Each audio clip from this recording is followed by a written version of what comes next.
বিধায়ক কমলাক্ষক বিজেপি কৰ্মীৰ পহুখেদা ভিৰৰ মাজতে আক্ৰমণ বিধায়কক দিছে গো বেক ধ্বনি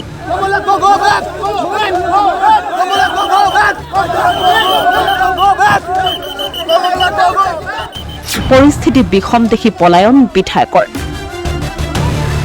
বৰাকৰ চিঙা মথাউৰি আৰু বিকল সুইচ গেট পৰিদৰ্শনৰ বাবে 19 জুলাইত কাছাৰৰ কাটিগড়া ভাৰত বাংলাদেশ সীমান্তত মন্ত্ৰী পীযুষ হাজৰিকা উপস্থিত হয় মন্ত্ৰীৰ এই পৰিদৰ্শনৰ সময়ত তেওঁৰ লগত উত্তৰ কৰিমগঞ্জৰ বিধায়ক কমলাক্ষ দেৱ বৰুকাস্থও উপস্থিত থাকে কিন্তু মন্ত্ৰী পীযুষ হাজৰিকাৰ পৰিদৰ্শনৰ সময়ত তেওঁৰ লগত কমলাক্ষক দেখি হঠাৎ কাটিগড়াৰ স্থানীয় বিজেপি কৰ্মীসকল উত্তেজিত হৈ পৰে আৰু আৰম্ভ কৰে কমলাক্ষ দে গোবে কমলাক্ষ দে মুৰ্দাবাদ ধ্বনি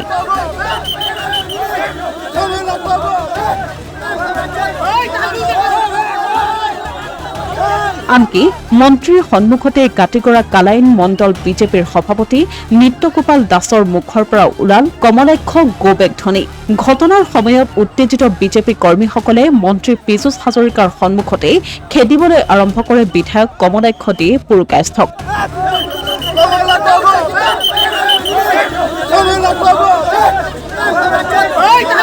পৰিস্থিতি বিষম দেখি সেই সময়তে জলসম্পদ বিভাগৰ এজন বিষয়াৰ গাড়ীত উঠি পলায়ন কৰে বিধায়কগৰাকীয়ে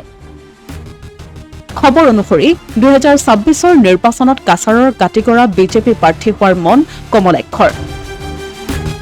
এই খবৰ কাছাৰৰ কাটিগড়াত বিয়পি যোৱাৰ লগে লগে কাটিগড়াৰ স্থানীয় বিজেপি কৰ্মীৰ মাজত এক ক্ষোভৰ সৃষ্টি হৈছে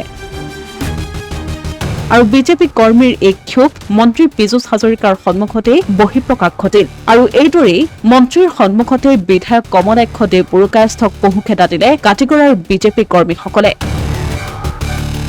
অসমীয়া প্ৰতিদিন ডিজিটেল সংবাদ শিলচৰ